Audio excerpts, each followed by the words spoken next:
Welcome to the KuppingerCole Analyst Chat. I'm your host. My name is Matthias Reinwarth. I'm an analyst and advisor with KuppingerCole Analysts. This is the final episode for 2024. For this episode, I have invited my colleague and one of the founders of KuppingerCole and the principal analyst, Martin Kuppinger. Hi, Martin. Good to have you back. Hi, Matthias. Pleasure being here again, and thank you for inviting me. Yes, and of course, last episode, we have always two choices. Either we look back on 2024, so what happened. This is something that we did already.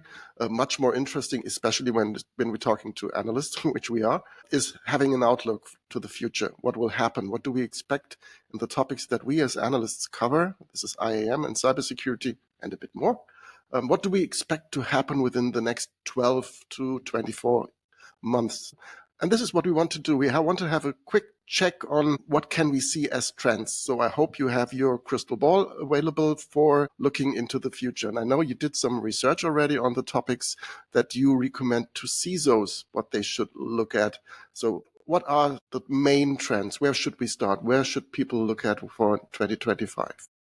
Yeah, so I think when we look at the CISO part, it's clearly a bit more down to earth because as a CISO, you need to tackle also the just day-to-day challenges. So there are things which just need to be done, sort of groundwork, like implementing a continual and a recurring approach for revisiting your cybersecurity tools landscape and optimizing it. But that's not really the forward-looking part. When I look at forward-looking elements in that world, clearly there's everything around AI and how will AI impact identity? How will AI impact cybersecurity? To the good and bad. There is governance and ethics and whatever else. Then there is, which I see really becoming more important, this is this sort of preparing for crypto agility. So we have this sword of the Damocles of quantum computing potentially leading to a situation where traditional encryption can be broken. And so we need to be prepared. That is clearly one of the other things. One of the themes that is also very hot on the list is non-human identities. Finally, I think, and we had it in our identity fabric from the very beginning, so since almost 10 years, 8 years at least, we had also identities of things, of devices, everything in. But it's really becoming a mainstream topic, and we need to tackle it because we're talking about many, many more identities. The numbers are 40 to 80 times the number of human identities you have as non-human identities, and probably growing.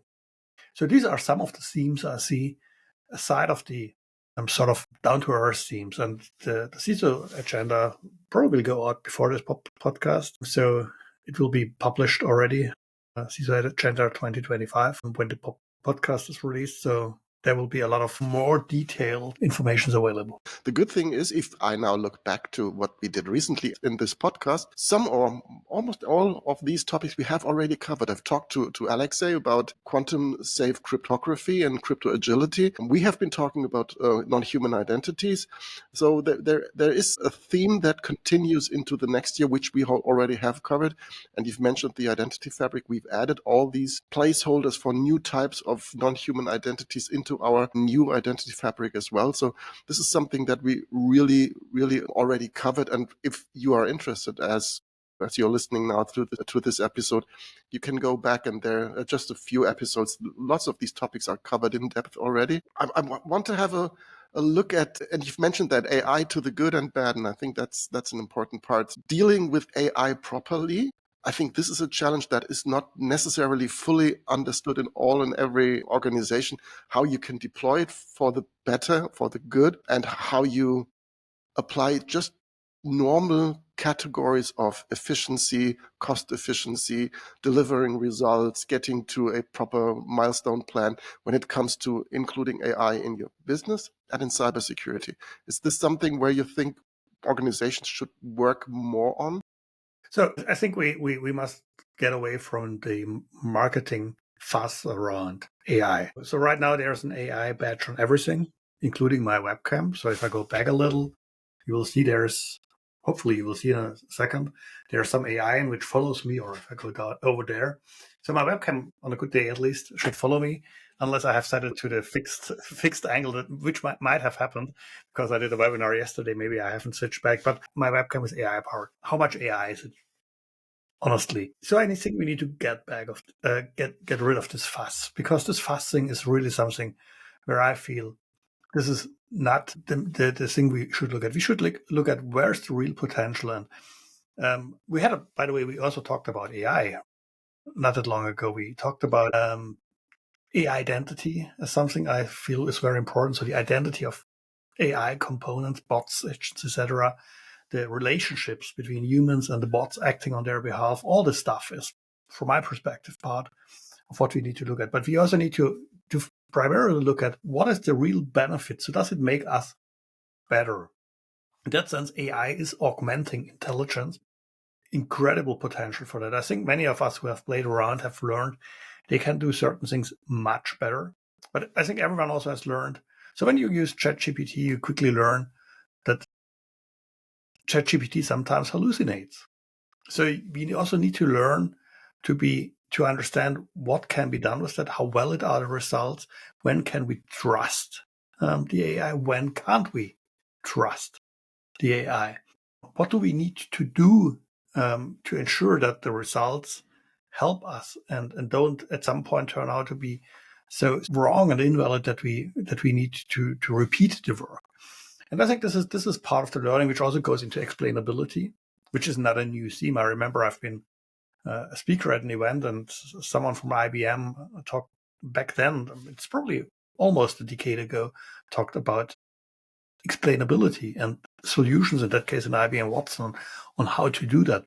We need that. We need these things. But on the other hand, I'm absolutely confident that all this Copilot and however you call it stuff can help us tremendously in doing our jobs better. There are so many things where it really can help us by just also delivering some new input or formulating something which we provide to the AI when we use, for instance, ChatGPT. So overall, I'm positive, but we need to be very also we need to be aware of the challenges in that, and we need to get better. And this means also processes around AI usage, governance processes, but also implementation processes.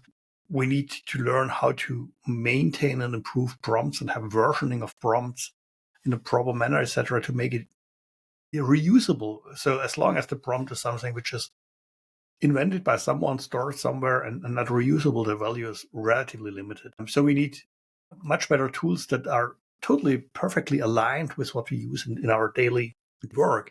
So getting rid of breaking processes by having specialized tools for whatever, my favorite topic, Markdown, breaks the process.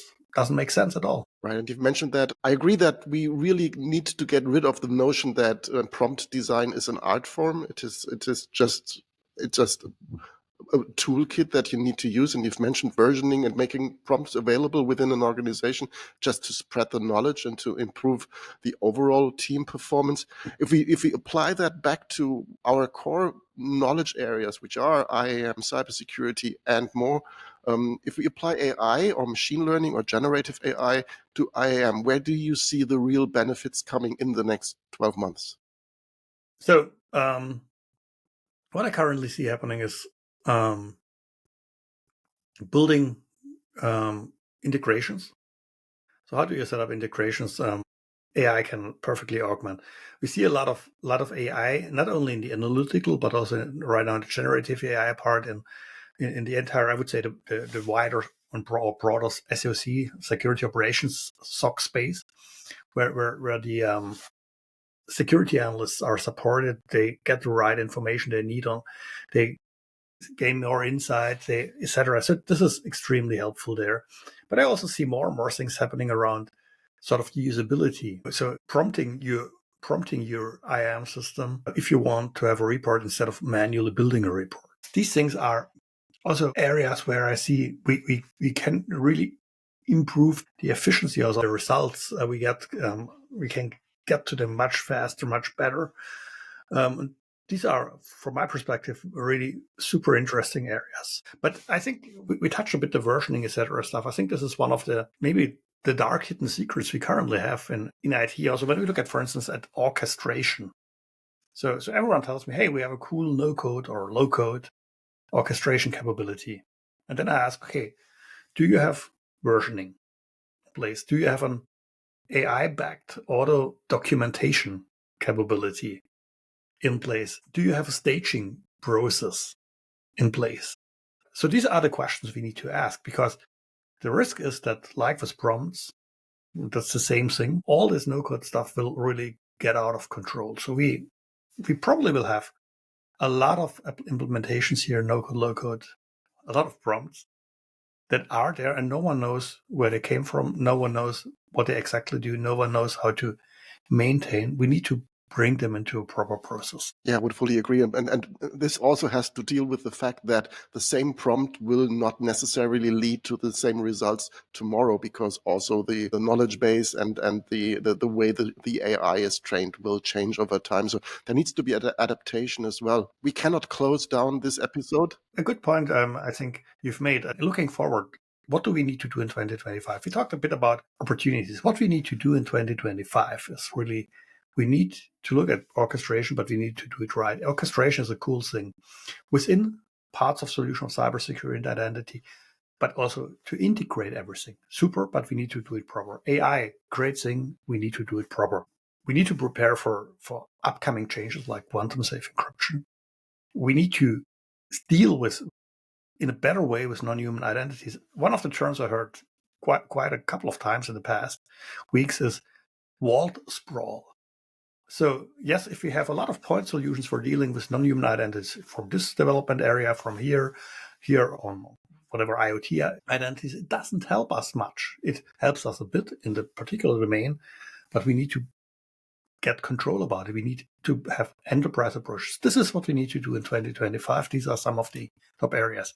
So right now you can summarize. No, we cannot close down before just looking at one single topic that really was also, if I look back to EIC 2024 and I look forward to EIC 2025, I think the topic of decentralized identity, it was a huge topic there, and it really raised a lot of attention. Now we are almost 1 year later, and finally seeing decentralized identity in the wild, hitting reality.